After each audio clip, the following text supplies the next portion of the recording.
ანგარიშვალდებულება ხალხის წინაშე. ჩვენ გვაქვს კითხვები. ისინი ვალდებულნი არიან გქონდეთ პასუხები. ჩვენი უფლებაა ვიცოდეთ. ჩვენი უფლება მათ ძალაუფლებაზე მნიშვნელოვანია. ჩვენ გვაინტერესებს სიმართლე. მათ უნდა აინტერესებდეთ ხალხის აზრი. ჩვენ ველოდებით გულახდილ პასუხებს. პირდაპირ საუბარი ეკაბერიძესთან, ყოველს მაესტროზე. საღამომშვიდობისა, თქვენ უყურებთ პირდაპირ საუბარს ეკაბერიძესთან. 27 მაისს ეკვადორის დღეებისადმი მიძღვნილ ღონისძიებაზე საქართველოს პრეზიდენტს მკვლელი ნაძირალა და არაადამიანი უწოდეს. მარჯანიშვილის თეატრში მომხდარი ინციდენტისთვის იმ დღეს 3 ახალგაზრდა დააკავეს.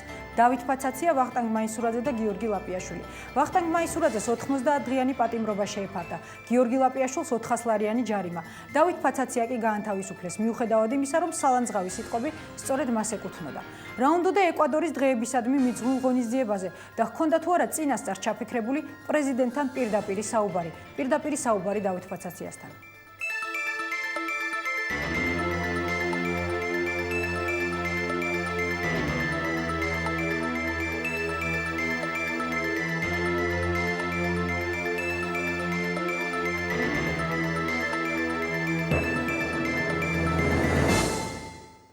და ჩემ წინ უნდა დამჯდარი. თქვენ უყურებთ პირდაპირ საუბარს, დავით ფაცაცია ჩვენი სტუმარი. დავით, მოგესალმებით. გამარჯობათ. პირველ რიგში მაინტერესებს რატომ წახვედით ეკვადორის დღეებისადმი მიძღვნილ ღონისძიებაზე. ჩემმა მეგობარმა დამირეკა და მითხრა რომ ესეთი ხო რაღაც ღონისძიებაა, ყოველ შემთხვევაში ეკვადორის მერე აღმოვაჩინეთ რომ ეკვადორის დღეებისადმი მიძღვნილი სპექტაკლი უნდა გამართულიყო. თხოვა მით უფრო თან თავისუფალი ვიყავი, საინტერესო იყო რა ღონისძიება იქნებოდა, მით უმეტეს მარჯანიშვილის თეატრში მოგეხსენებათ რომ ყოველთვის საინტერესო მოვლენები ხდება. მას შემდეგ რაც მივედით და მოსაწვევი ნახე, მოსაწვევს ეწერა კულტურის სამინისტრო, ჩემს უკვე რაღაცილად გასაგები იყო რა ღონისძიება შესაძლებელი ეს ყოფილიყო. შესვლისთანავე დავჯექით ადგილებში, მე უკვე თქვეს რომ თითქოს წინა 3 რიგი არის დაკავებული, თითქოს სინამდვილეში ესე იყო. თქვენთვის არ იყო წინასწარ ცნობილი რომ მიხეილ სააკაშვილი უნდა მოსულიყო ღონისძიებას, ნამდვილად არ იყო. და მე იქ აღმოვაჩინე რომ მიხეილ სააკაშვილი შესაძლებელია მოსულიყო. მას შემდეგ რაც ეს წინა 3 რიგი გამოდგა ჩემს წინ იყო და ჩემს წინ დაჯდა საგარეო საქმეთა მინისტრის მოადგილე ჯალაღანია, სახელი არ მახსოვს საწუხაროდ და ძალიან დიდი რაოდენობა იყო ტელეკამერების და დაცვის განსაკუთრებული სათხოვების ნორმები. ამის შემდეგ მე პრაქტიკულად დავრწმუნდი რომ სავარაუდოდ მიხეილ სააკაშვილი უნდა მოსულიყო. მე ვერ დავჯდებოდი 26 მაისის მოვლენების გამო და იმ ჯალათობისა და მკვლელობების შემდეგ რაც მიხეილ სააკაშვილმა ჩაიდინა და ეს პირადად მის კისერზე და მისი ხელით განხორციელდა, ჩემთვის მიუღებელი იყო ყოველ ამ ადამიანის გვერდით ჯდომა, მით უფრო როცა მე ვიჯექი და ჩემ წინ უნდა დამჯდარიყო 2 ადგილით წინ. ამის მერე მე პროტესტის ნიშნად ჩემს მეგობრებს ვუთხარი რომ მე იძულებული ვარ და ყველანაირად წავიდე აქედან, იმიტომ რომ მით უმეტეს ამ დღეს, სულ რაღაც 1 დღე იყო გასული ეს 27 რიცხვი, მე ვერ ვიქნებოდი ამ ის გვერდით ვერ დავჯდებოდი, თუმცა ის კი იჯდებოდა ალბათ სავარაუდოდ. მე ჩავედი დაცვასთან, გავაფრთხილე და ვკითხე დაცვას, ანუ რამდენად სავარაუდოა რომ მიხეილ სააკაშვილი მოვიდეს, დაცვა მითხრა არ იცის, მეორე დაცვას ვკითხე ასევე. მეორემაც მითხრა რომ არ იცის, მე ვუთხარი რომ ეს იმიტომ აინტერესებს, რომ თუ სააკაშვილი აპირებს მოსვლას, მე ვერ დავესწრები ამ ღონისძიებას, თუ ის არ აპირებს, მაშინ სავარაუდოდ მე ვიქნები და დავრჩები და ვუყურებ ამ სპექტაკლს. ესეც ვერ გავიგე, მაგრამ უკვე გასაგები იყო, როცა დაცვის განსაკუთრებული ზომები იყო მიღებული, 50, 100 დაცვის წარმომადგენელი იყო დაახლოებით შემოსასვლელში, უკვე უსაფრთხოების ნორმები იყო განსაკუთრებულად გაზრდილი, ესე ვთქვათ. მე გამოვედი ჩემ მეგობრებთან ერთად, ვახტანგ მაისურაძე და გიორგი ლაპიაშვილი წინ გავიდნენ. 3 იყავით ერთად მისული? 4 ვიყავით, სიმართლე რო გითხრათ, მაგრამ კიდევ კარგი რომ ერთის ინდენტიფიცირება ვერ მოხერხდა და ვერ მოხდა. ამის მერე ვახო მაისურაძე გავიდა სიგარეტის საყიდლად და საერთოდ გაგვისწრო წინ და იქ არის გვერდით სუპერმარკეტის ზემოთ, რომელიც მოშორებით არის დაახლოებით 100 მეტროში, მას საერთოდ არ უნახია ის, რაც მე ვუთხარი მიხეილ სააკაშვილს, ხოლო გიორგი ლაპიაშვილი დგა ჩემს გვერდით და იმიტომ რომ ჩემი მეგობარია. როდის გაგებადათ ეს ჩანაფიქრი თავში?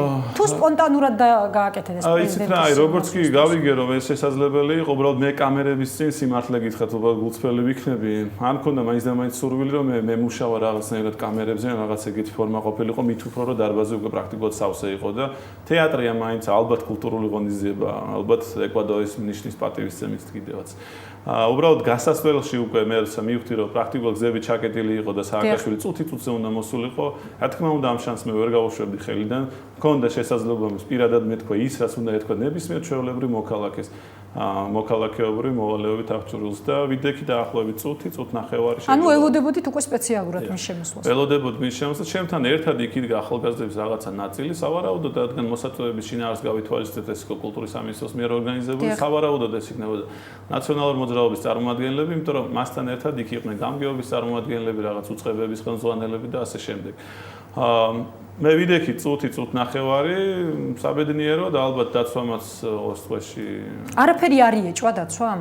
თქვენ მათ დაუშვით შეკითხვა მოდიოდა თუ არა შეიძლება ჩემი პიროვნებიდან გამომდინარე იციან რომ მე არ ვარ ინტრიგანი ბუნებით მე არ ვარ თუმცა თქვენ ხართ დაკავებული 2009 წელს პარლამენტთან თუ არ კვეთების მაგრამ ეს პრინციპული საკითხი იყო შიმშილობდით კიდეც იმის მერე რაც 15 ივნისს დაარბიეს ის ბავშვები და სახიჩრეს სრული ამ სიტყვის მნიშვნელობით ეს იყო იქაც იყო სრულიად სამშვიდობო აქცია მშვიდობიანი აქცია იქაც იყო მსგავსი ანალოგია ეს იყო ალყა შემორტყმული ახალგაზრდების ჯგუფი რომელიც დაასახიჩრეს ვახტანგ მაისურაძეს იმ დღეს სამ ადგილას თავი გატეხილი ქონდა მას მერე 16 ნაკერი დაადეს ღებინებები ქონდა იზოლატორში და მოკლედ საავადმყოფოში იყო გაწერილი მაგრამ თქვენ მაშინ ეს გააკეთეთ ერთხელ ანუ რატო იყო მათთვის მოულოდნელი თუ თქვენი პიროვნება ნაცნობი იყო რომ შეიძლება რაღაცა ესეთზე წასულიყავით ვცდილობ რომ არ ვიყო პროვოკატორი, უბრალოდ ვარ სამართლიანი, ვარ პრინციპული, ვინც ჩემი მეგობრები მიცნობენ და ის ადამიანებს მიცნობენ როგორც ბუნებით და ადამიანობით, იციან ჩემი შეუვალობა რაღაც პრინციპულ საკითხთან დაკავშირებით და იციან რომ იქ სადაც ღირსება და პრინციპულობა სამართალია, მე არ ვიქნები შეუვალი და იქნებ ვერ გიცნოთ დაცვამ და იმიტომ მოგეცათ ამის საშუალება. შესაძლებელია, რა თქმა უნდა, იმიტომ რომ ისინი გადაპირთული არიან და მიხეილ სააკაშვილის გრაფიკს თუ გავითვალისწინებ, სულ ჰაერში არიან, კიდევ სადღაც უცხოეთში. კარგი, სცენა მაინტერესებს. სცენა იყო დაახლოებით ესეთი, მე ვგავარ ერთ-ერთ ვარსკვლავზე, სიმბოლურია რომელი ვარსკვლავია ესეც, არ მინდა უბრალოდ შეურაცხყოფა მივაყენო იმ მსახიობს. და მიხეილ სააკაშვილი რატომ არის სიმბოლური? ნუ იტყვით მსახიობის გვარს, მაგრამ რა თვალსაზრისით არის სიმბოლური? ძალიან დიდი კომაგია ნაციონალურ მოძრაობის. გასაგები. და აი ეს წუთი-წუთნახევარი დაახლოებით 2 წუთი ვდგავარ და ველოდები. გიორგი ლაპიაშვილი არ მშორდება მის მიუხედავად რომ მე ვეუბნები რომ დააწადი აქედან. დიახ. უცებ ჩერდება ესკორტი პრეზიდენტის, გზები გადაკეტილია თავისთავად, გარდა ჩემი იქ დგომისა კიდე დგას დაახლოებით 50-100 ახალგაზრდა, ზოგი დაცვის წარმომადგენელი და ზოგი რიგითი. მიხეილ სააკაშვილი გადმოდის თავისი ჩვეული ჩქარი ნაბიჯით, სახეზე ღიმილით და მოლოდინით იმისა, რომ ალბათ ტაშს დაუგრავენ ან რაღაცა ფორმას. არ დაუკრა არავინ ტაში? არა, რა თქმა უნდა, საბედნიეროდ ალბათ, ხო? და ამ მომენტში მე რა თქმა უნდა, როგორც კი დავინახე მიშა სააკაშვილი, მე დავუსტვინე. მე მას შევძახე. იცნობთ ის პირადად, ან იცნობთ ერთმანეთს? არ ვიცი, იცნობს თუ არა, ყოველ შემთხვევაში შეხება პირადი აქამდე გქონიათ? აქამდე პირადი შეხება არ მქონია. და თუმცა ალბათ იმ აქტიურობით და იმ ღონისძიებებით რაც ჩემი ბიოგრაფიით არის ცნობილი, შესაძლებელი ის კარგად უყურებს მაესტროს და კარგად უყურებს კავკასიას და იცის და გათვითცნობიერებულია ეგეთ დეტალებში. აქედან გამომდინარე მე მას პირდაპირ მივმართე და უთხარი, მიხეილ სააკაშვილი არის მკვლელი და მე მას უთხარი შენ ხარ მკვლელი. მე მას უთხარი შენ ხარ არაკაცი და შენ ხარ ნაძირალა და შენ მოგეთხოვა პასუხი იმაზე რაც ჩაიდინა 26 მაისს და იმ მკვლელობებზე რომელიც ჩაიდინე მანამდე კიდევ. ამ მომენტში მიხეილ სააკაშვილი უცებს შეცფუნდა, ღიმილი წაეშალა და გადაექცა და სიტყვა თქვა მკვლელო, ანუ სიტყვა ვერ დაამთავრა, უნდა დაეთქვა ჩემთვის შენ ხარ მკვლელი ალბათ ან რაღაც ცინიკური ფორმა უნდა ქონოდა მის შინაარს, მის სიტყვას. მაგრამ ამის მერე სახე წაეშალა, ის აფექტი რომელიც მას ახასიათებს და უცებ გაგიჟდება ბუნებრივი რაც ააგზა მთელმა საზოგადოებამ იცის, ეს სახე სანახავი იყო, ეს იყო გამწარებული, შეშინებული. არც ერთ კამერას არ დაუფიქსირებია. არა, სამწუხაროდ თუ საბედნიეროდ ყოველ შემთხვევაში მე კიდევ ერთხელ ვიმეორებ, ჩემი მიზანი ის არ იყო, რომ ეს კამერას დაეფიქსირებინა. ჩემი მიზანი იყო ის, რომ მას ეს სიტყვები გაეგონა და ის რაც ყველა ის ადამიანი, რომელიც აპროტესტებს იმ რეალობას, რაც ქვეყანაში ხდება, მას ეს უნდა თავისი ყურით მოესმინა. ერთია როცა მას ტელევიზიით რეაქცია შემდეგ ერთია როცა მას ამას ტელევიზიით ეუბნები და მეორეა როცა გააქვს შესაძლებლობა და უშუალოდ ეუბნები. უბრალოდ მინდა მოუწოდო ყველა ადამიანს, ყველას ვისაც კი ექნება შესაძლებლობა სააკაშვილთან, იგივე მერაბიშვილთან, ადეიშვილთან, ამ მსგავსი ბოროტების ჩამდენ ადამიანებთან, ყველამ შეძლოს ესეთი უბრალოდ მოქალაქეობრივი გამოსვლა, უბრალოდ დაუფიქსიროს ის, რასაც წარმოადგენენ და მე მადლობელი ვარ ყველა იმ ადამიანის, ვინც ჩემს მიმართ კეთილსიტყვებს ამბობდა ამის მერე. არ არის ეს გმირობა, ეს არ არის არაფერი სასწაული, ესა ჩვეულებრივი მოქალაქეობა და ცოტა გამბედაობა. ასე რომ ყველას ურჩევ, რომ ესეც სასიამოვნო მომენტები განიცადოს, იმიტომ რომ ერთი სასიამოვნო სანახავი იყო მიხეილ სააკაშვილის სახე.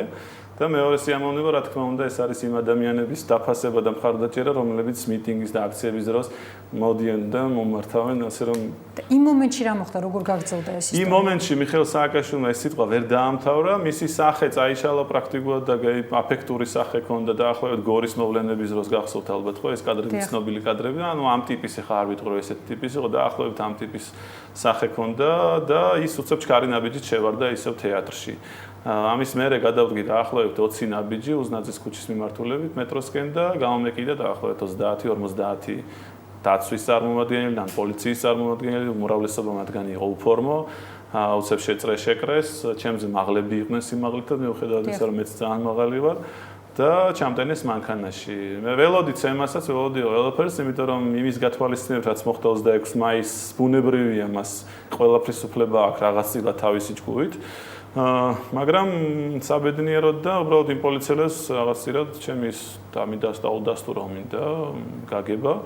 ერთ-ერთმა პოლიციელმა მეც გვერდზე მეჯდა მანქანაში, თქვა როგორ გაბედე, ანუ დაპირთვა იყო ესეთი, ანუ სანქციების არ გეშინია, ანუ ვის მიმართავ ხო ხდები და არა ის რომ რატომ თქვი და საჭირო იყო თუ არა თვითონ კონტექსტი საინტერესოა. მარტო იყავით მანქანაში თუ თქვენი ორი მეგობარიც თქვა? მე მივმართე გიორგი ლაპიაშვილს, რომელსაც კარი ხელიო წასულიყო ჩემგან, რომ მას გაერფრთხილებინა ჩემი ახლობლები, მაგრამ ამავე დროს გიორგიმ ვახოს მიმართა და სწორედ ამის გამო მოხდა გიორგის და ვახოს დაკავება, რომ მათ ერთმანეთს გადაძახეს. შემდეგ წაგვიყვანეს თაცმინდის სამმართველოში, მერე გადაგვიყვანეს ორთაჭალის გზანისის პოლიციაში. პოლიციაში შიგნით ძალიან ბატონობით კი საუბრობდნენ და პატივისცემით მექცეოდნენ, მინდა აღვნიშნო. მაგრამ ის ადამიანი, რომელსაც შეადგინა ოქმი და სასამართლოზე წამოვიდა და წარადგინა ჩემი წარმომდგენი იყო და ბრალმდებელი, ის მე უცებ შევარწმუნე მაშინვე, როცა კი მან თქვა, რომ მე თითქოს ვიგინებოდი მიხეილ სააკაშვილის, ანუ ზოგადად ვიგინებოდი და არ დავემორჩილებ პოლიციის კანონიერ ბრძანებას. ეს იყო ცილისწამება და ეს იყო სიცრუე, თუ ვინმე მიცნობს ისევ და ისევ იძახი ჩემი მეგობრები, მათ იციან, რომ ჩემი მეტყველება და ლექსიკა და ჩემი ანუ უწმაწური სიტყვა არ იშვიათად სათქმელია, შეიძლება მდგომარეობიდან გამომიყვანოს ადამიანმა, რომ ათქმევინოს ესეთი უწმაწური გინების შინაარს გულისხმობა ან დედაზე ან რაღაც. ამდენად მე ეს არ მithქვია და ეს იყო ცილისწამება, იმიტომ რომ მე არ მახასიათებს გავსი ტექსტით საუბარი. მეორე ეს იყო, როცა მან თქვა, რომ მე არ ვემორჩილებოდი პოლიციის ბრძანებულებას, კანონიერ ბრძანებულებას. მე მოსამართლეს მოვთხოვე ჩემს ადვოკატთან კახა კოჟორიძესთან ერთად, რომ მოედგინა და მოეცა საშუალება იმ ვიდეო კამერის ჩანაწერები წარადგენილიყო სასამართლოში და დაამტკიცებდა იმას, რომ მე არ ვიგინებოდი ერთის მხრივ, მეორეს მხრივ არ გამიწევია წინააღმდეგობა პოლიციისთვის და მესამეს მხრივ ეს პიროვნება, რომელიც წარადგენდა ჩემს ჩემი ბრალდებელი იყო ვალერი აბაკუმოვი, საერთოდ არ ყოფილა იქ. სასამართლოს წინაშე ის სრულობდა და ტყუილს ამბობდა, ის ბრალდებული უნდა ყოფილიყო სისხლის სამართლის კანონმდებლობით. სასამართლოზე უნდა აღძრულიყო მის წინააღმდეგ ბრალდება, იმიტომ რომ ამ მტკიცებულების წარმოქმნის შემდეგ დამტკიცდებოდა ჩემი უდანაშაულობა, რადგან ის როგორც ერთადერთი წარმოქმნელი ამ ბრალდების და მეორეს მხრივ სიცრუე, რომ ის დამტკიცდებოდა, რომ ის იქ არ იმყოფებოდა საერთოდ. დათო, ბოდიში რომ გაწყვეტინებთ, სამნი იყავით. ანუ მაისურაძე შეეფარდა 90 დღიანი პატიმრობა, ლაპიაშვილს 400 ლარიანი ჯარიმა თქვენ გამოგიშვეს. მე მაინტერესებს როგორ ხსნით ამას, როდესაც ამ სიტყვების ავტორი იყავით თქვენ, თუმცა მოდით პირდაპირ საუბარი ამ თემაზე გავაგრძელოთ სარეკლამო ბლოკის შემდეგ, გადაცემაში რეკლამის დროა.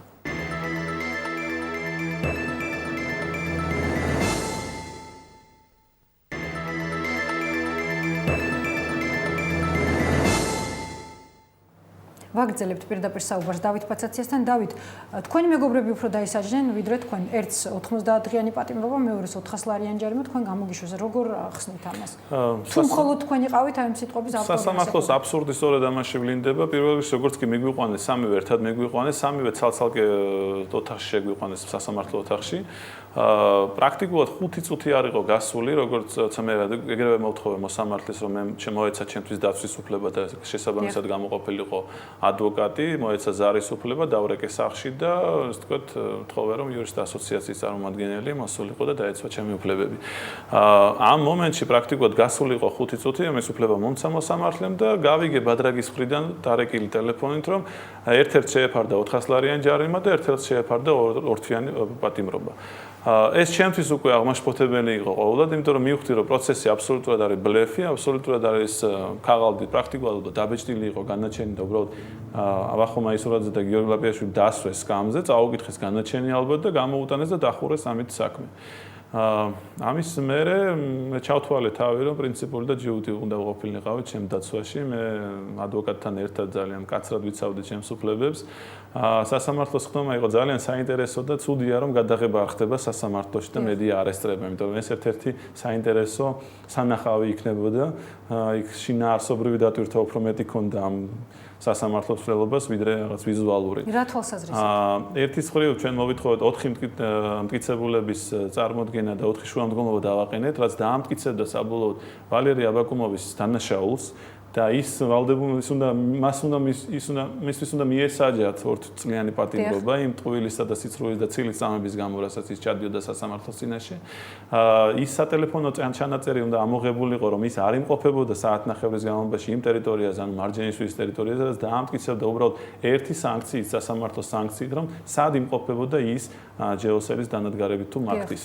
ამის მერე პრაქტიკულად ეს 4-ვე შუამდგომლობა მოსამართლედ არ დააკმაყოფილა და გაითვალისწინა ალბათ შეწონილობა დანაშაულის.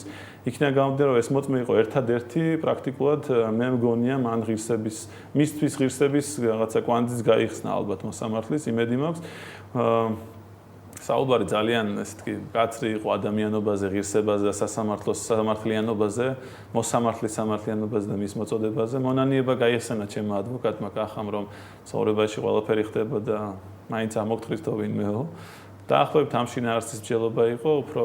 მაგრამ დავით, როგორ გონიათ, რომ პოლიტიკური ნება რომ ყოფილიყო, რომ თქვენ დაეკავებინეთ, ვერ დაგაკავებდნენ, მიუხედავად თქვენ ამ დროის განმავლობაში, აი ამ დროის განმავლობაში სასამართლო როცა გავიდა განხილვაზე, ალბათ რაღაც ზარიც მიიღო სავარაუდოდ და რაღაც შეჯერებული აზრი გახორციელდა. ხო, გმირად იქცეოდით უფრო მეტად. სავარაუდოდ მე ამას უფრო ვფიქრობ. აწყობდა იგივე მიხელ სააკაშვილის. ანუ სასამართლოს მსვლელობისას როცა პოლიციელმა ვალერი მოითხოვა 90 დღიანი პატიმრობა, სასამართლოს მსვლელობის და მტკიცებულების წარმოდგენის შინაარსით, მე ვარაუდობდი, რომ ამ ერთ თვეს თავის თავზე აიღებდა მოსამართლეს და ორ თვეს ყველა პირობით მომიზჯიდა, იმიტომ რომ ვახტანგ მაისურაძეს უკვე შეფარდებული ჰქონდა ორთვიანი პატიმრობა. მაგრამ როცა მოსამართლე მოვიდა და განაჩენი გამოიტანა და თქვა, რომ დავით ბაცოციძე ცნობილი იქნას დამნაშავედ, რაც ჩემს მიუღებელი იყო, მაგრამ სახლდელის სახით გამოეცხადო საყვედური და არც ერთი მუხლი არ ითვალისწინებს საყვედურს. ან ჯარიმა უნდა იყოს, ან კიდევ პატიმრობა უნდა იყოს. ჩემთვის იყო გასაოცარი და მადლიერი ვიყავი ამ მოსამართლეს. თუ ეს მან თავის თავზე აიღო, მე მისი მეგობარი ვიქნები და დავიცავ და მივყვები მისი ცხოვრების ბიოგრაფიას. იგივე მოსამართლემ განსაჯა თქვენი მეგობარი? არა, ნანა დარასელი, ერთ-ერთი ჯალათი მოსამართლე, რომელმაც ბევრი გაასამართლა უსამართლოდ, ვახოსთან შემთხვევა არის ყველაზე უსამართლობის ერთ-ერთი უპრეცედენტო მაგალითი, როცა ადამიანი შეიძლება შევიდეს სუპერმარკეტში სიგარეტის აყიდლად, გამოვიდეს და დააპატიმრონ, ორთვიანი პატიმრობა შეუფარდონ, მტკიცებულებების გარეშე, სანქციების გარეშე და ვიღაც ერთმა პოლიციელმა თქვას, რომ ის იგინებოდა. თურმე ეს საკმარისია იმისათვის, რათა ადამიანი მინიმუმ 2 თვით შესაძლებელი. ხო და როგორ ხსნით აი ამას, რომ ისინი დასაჯეს თქვენ? ამის შემდეგ ჩემი ვარაუდი და ჩემის აზრით მიხეილ სააკაშვილის გადაწყვეტილება იყო, ან მისი რაღაც ანალიტიკური ჯგუფის, რა ვიცი, კაცმა არ იცის ალბათ, გახმაურდა ალბათ ეს ამბავი და გახმოვანდა შოკოლადის ამბავიც. შოკოლადის ამბავი რა იყო მართლა? ანუ თავიდან გავწოდა ინფორმაცია ჩვენ ვიყავით მეგობრები, 4 ვიყავით ერთად შოკოლადის ფილა მე და ჯიბეში. ამის როლის საჭიროება მე არ მქონდა და მე არ ვისროდი, იმიტომ რომ არ ვარ ეგეთი ბუნების შინაარსის ადამიანი. ჩემს საკმარისი იყო პირისპირ ვიდექით პრაქტიკულად, ეს იყო 3-5 მეტრის მანძილი. ეხლა სროლას აზრი ქონდა, მაშინ ბარემ კაცმა ხელი დაარტყა. ანუ არც გეგმაში ქონდათ სროლა? არა, გავიხუმრე უბრალოდ გიორგის უთხარ რომ ხო არ ვესროლო შოკოლადი მეთქი ეგ იყო და ეგ მეტი არაფერი, თუმცა არ ვაპირებდი სინამდვილედ. რო გითხრათ ხალხი მეუბნება რატომ არა თქვი რომ ისროლე. არა, არ მისროლეა, არ მაქვს არაფერი დასამალი და მიცნობენ და ვამბობ რომ არ მიყვარს ტყუილების თქმა.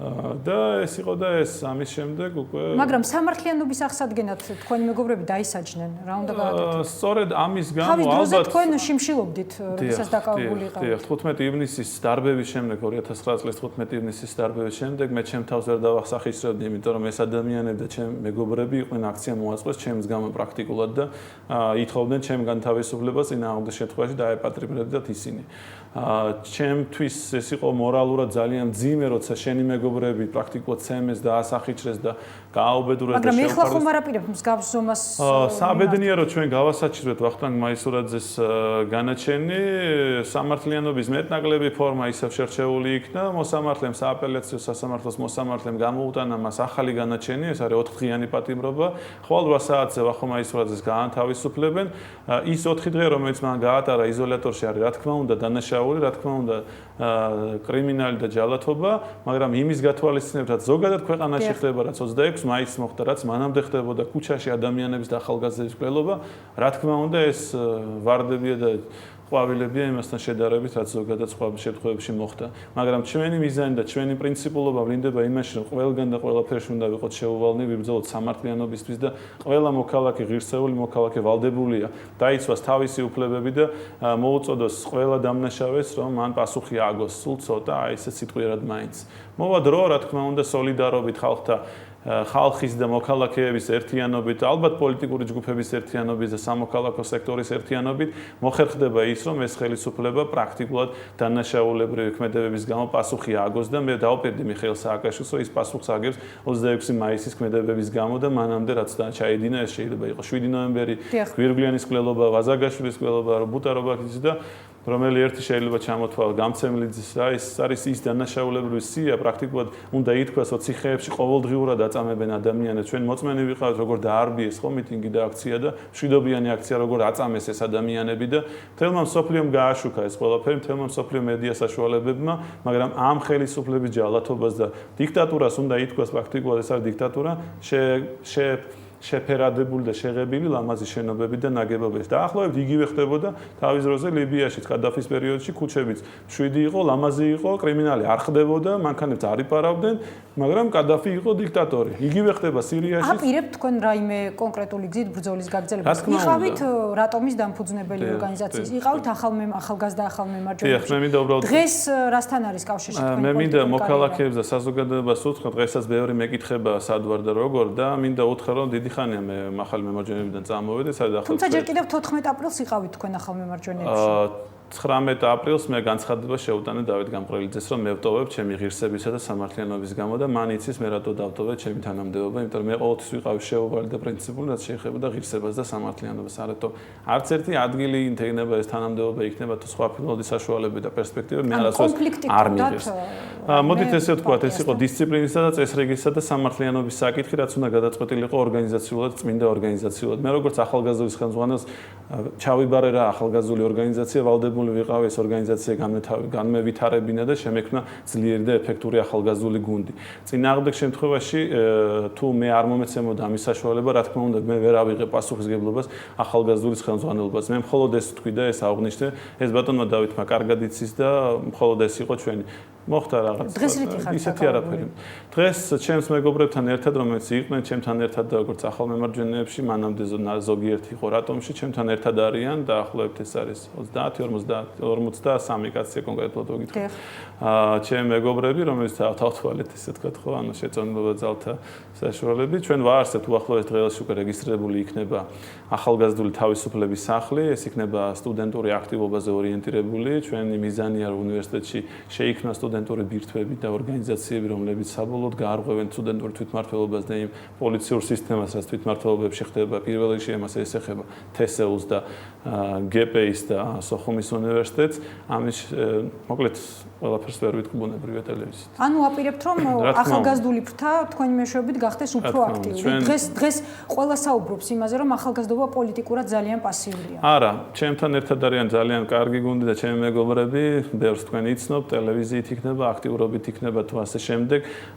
სტუდენტებიც და ახალგაზრდები არიან აქტიურები და ეს დამტკიცდა გუშინ წინ და ამ დღეებში, იმიტომ რომ სტუდენტობა და უნივერსიტეტის სტუდენტობა გამოვიდა. ამას ყველაფერს ჭირდება უბრალოდ ორგანიზება და რაღაც მინიმალური საშუალებები მაინც რათა მოხდეს ამის კოორდინირება და ორგანიზება. მე მაქვს ამის გამოცდილება და ვეცდები რომ ეს ყველაფერი განვახორციელოთ ჩემს მეგობრებთან ერთად, რა თქმა უნდა. და ამის შემდეგ უკვე პრაქტიკულად შესაძლებელი იქნება სხვა კამპანიის, სხვა ენერგიის, სხვა ინერციის შექმნა, რაც ზოგადად ალბათ და იმედი მაქვს მოიცავს დიდ ჯგუფებს, დიდ რაოდენობებს და ქვეყანაშიც შემოიტანს თავის მნიშვნელოვან გადამტეხ მომენტს. ანუ ფიქრობ თუ არა რომ იმისთვის რომ ზუსტად ეს გადამტეხი მომენტი დადგეს, სამოქალაქო საზოგადოება და ახალგაზრდობა უნდა გახდეს უფრო მეტად ჩართული პროცესებში. ჩვენი მიზანია და ჩვენი მიზანია შევქმნათ აქტიური ახალგაზრდების ბირთვი, რაც შეიძლება დიდი, რაც უფრო მეტია, მით უკეთესია. პირველ ეტაპზე ეს არის სტუდენტობის ჩართვა და მათი ჩართულობის განვითარება. ძალიან მნიშვნელოვანია დღეს სტუდენტებისა და ზოგადად ახალგაზრდების განათლება. ყველაზე დიდი პრობლემა საქართველოში ეს არის განათლების პრობლემა. ადამიანები ადეკვატურად ვერ აფასებენ იმას, რაც ხდება გარშემო და გარემოში. ზოგიერთი ნაციონალური მოძრაობის მხარდამჭერი კამათშიც ქონია, ბუნებრივია ჩვენ ყავს ირგვლივ გარემოში ზოგიერთ ჩვენი ახლობელი, რომელიც კამათობს და ამტკიცებს, რომ რა უნდა მოხდეს და რა უნდა ქნას. საუბედუროდ არ შეიძლება როცა დანაშაული ხდება, მაგალითად ამბობენ და ისაც 26 მაისს მოხდა აბრალებენ ბურჯანაძე და სხვა ორგანიზაციების ჯგუფი, მე არ მაინტერესებს ვის აბრალებენ და როგორ აბრალებენ, ვინ მოახდინა ამ მიტინგის და აქციის ორგანიზება და რა ფორმით იყო ეს ყველაფერი.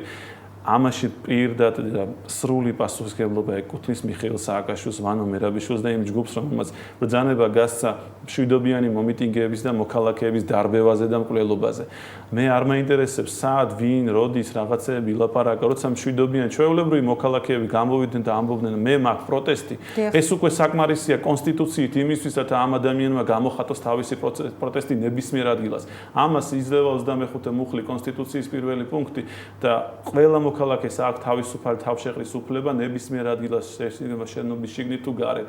არავის არ აქვს ამის დარბევა მაშინ, როცა ეს არის მშვიდობიანი. თუ კანონ გადაცდონას აქვს ადგილი და თუ დარღვევას აქვს ადგილი და რაღაც უკანონობას მხოლოდ ამ პირობებში და ისიც საშუალებები უნდა იქნას მოძებნილი, რომ მინიმალური დაზიანებები მოხდეს და მსხვერპლზე საუბარი ზედმეტია. ის რაც მოხდა 26 აპირებ თუ არა ჩაერთოთ იმ კუთხით, რომ გამოძიებულ იქნეს 26 მაისის ღამის მომხდარი რა თქმა უნდა, მე ვიცნობ პოლიტიკური წრეების ბევრ წარმოადგენს ჩემ მეგობრები არიან. აპირებ პოლიტიკოსებთან თანამშრომლობას? რა თქმა უნდა, რაღაც წილად, იმიტომ რომ მე ჩემი ბავშვობიდან გამომდინარე აფხაზეთიდან ვარ და სოხუმიდან, კერძოდ გულირიფშიდან, გარკვეულად ჩემზე მნიშვნელოვანი გავლენა იქონია 92 წლის მოვლენებმა. ამის მერე ალბათ ჩემი დაინტერესება რაღაც წილად პოლიტიკით სწორად განპირობებული იყო იმ უსამართლობით, რაც მოხდა ქვეყანაში და ჩემი მიზანია, რომ ჩემი გამოცდილებით, ჩემი ცოდნით და რაღაც წილად ამ სამართლიანობით, რაც მე გონია რომ რაღაცა ჩემი სამართლიანობა არის, შევიტანო ჩემი სამართლიანი წვლილი ქვეყანაში არსებულ მოვლენებზე. რა თქმა უნდა, მე პოლიტიკური აქტიური ვიქნები შესაძლებელია და არ გამოვრიცხო მე ვიყო პოლიტიკურ პარტიის რომელიმე წარმომადგენელი მომავალში, მაგრამ უახლოეს მომავალში ამას გამოვრიცხავ პრაქტიკულად და მე ვფიქრობ, რომ ჩემი გამოცდილებით მე შევძლებ გავაკეთო ჯერ არა სამთავრობო სექტორში ის ეფექტური მუხტი, რაც გარდამტეხი იქნება რაღაც წილად მომავალი არჩევნებისთვის და ზოგადად ქვეყანაში სამართლიანობის დიდი მადლობა. ძალიან დიდი მადლობა თქვენ ამ სამართლიანი გაშუქებისთვის და საერთოდ მაესტრო რომ არსებობს. მადლობთ მობრძანებისთვის. დავით ფაცაცია იყო ჩვენი სტუმარი. დღეს ამ მშვიდობებით ხვალ საათზე ისევ შევხვდებით ერთმანეთს. მშვიდობიან ღამეს გისურვებთ.